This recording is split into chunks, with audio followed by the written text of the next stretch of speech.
দীর্ঘ সময় ধরে আমরা মেলা চলছে, এখন প্রায় 4:30 বাজে। আমরা এরই মধ্যে মেলার মধ্যে পেয়ে গেছি আমাদের আজকের মেলার যিনি মধ্যমণি, আমাদের অভিভাবক, আমাদের সম্মানিত ভাইস চ্যান্সেলর স্যার। আমরা তাকে পেয়ে গেছি। তিনি দেখছি যে শুরু থেকে মানে উদ্বোধন হওয়ার পর থেকে প্রতিটা স্টলে তিনি নিজে প্রতিটা স্টলে ঘুরে ঘুরে ঘুরে ঘুরে দেখেছেন এবং খুঁটিনাটি আমাদের জিজ্ঞাসা করেছেন। তো স্যার, আমাদের বাওয়ের ত্রিপুরি ডিপার্টমেন্ট এবং বার আয়োজিত আজকের মেলায় আপনি এসেছেন, অনেক সময় করেছেন, আপনার অনুভূতি কী স্যার? আচ্ছা, অনুভূতি বলতে গেলে এটা অপূর্ব, কারণ আমার আইডিয়া ছিল না পার্টিসিপেশন এত বেশি হবে। পার্টিকুলারলি আমি যেটা দেখলাম হার্ডওয়্যারের এফার্ট বেশি দিয়েছে, যদিও এটার ভিতরে অনেক অ্যাপ্লিকেশান আছে, একই আইটেম হয়তো অনেকে করেছে এক্সটেন্ডেড ফর্মে, তাও যে এত ইনোভেটিভ যে আইডিয়া আছে আমি মুগ্ধ।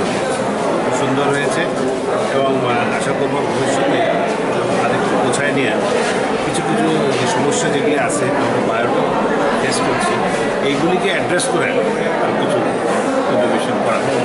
স্যার, যেহেতু বায়োটের একটি সবচেয়ে বড় একটা ডিপার্টমেন্ট ত্রিপুরি ডিপার্টমেন্ট, এবং ত্রিপুরি আমরা দেখতে পাচ্ছি যে সব ক্ষেত্রে ত্রিপুরি স্টুডেন্টদের উপস্থিতি লক্ষ্য করা যাচ্ছে, লক্ষণীয়। তো হচ্ছে যেহেতু ত্রিপুরি এবং বার যৌথ আয়োজনে আজকে এই মেলা, তো ত্রিপুরি স্টুডেন্টদের সম্পর্কে স্যার আপনার স্টুডেন্টের আছে। ত্রিপুরি ডিপার্টমেন্ট আমাদের মধ্যে সেকেন্ড লার্জেস্ট ডিপার্টমেন্ট, সিএসসির পরে ছাত্র সংখ্যা বেশি। ওভারঅল আমার যেটা ইমপ্রেশন, এদের ডিসিপ্লিন কেস কম আছে, এক্সেপ্ট ওই পরীক্ষার খাতা কোশ্চেন নিয়ে।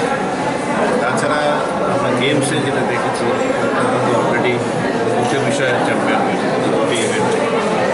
সেক্ষেত্রে মনে হয় ডিপার্টমেন্টটা টু আদার ডিপার্টমেন্ট আশা করবো এটা বজায় রাখবে এবং এটাকে উন্নতির দিকে এবং ডিপার্টমেন্ট স্টুডেন্টদের জন্য আপনার কোনো শুভেচ্ছা রইল। Go ahead with your plan. Thank you sir. Thank you.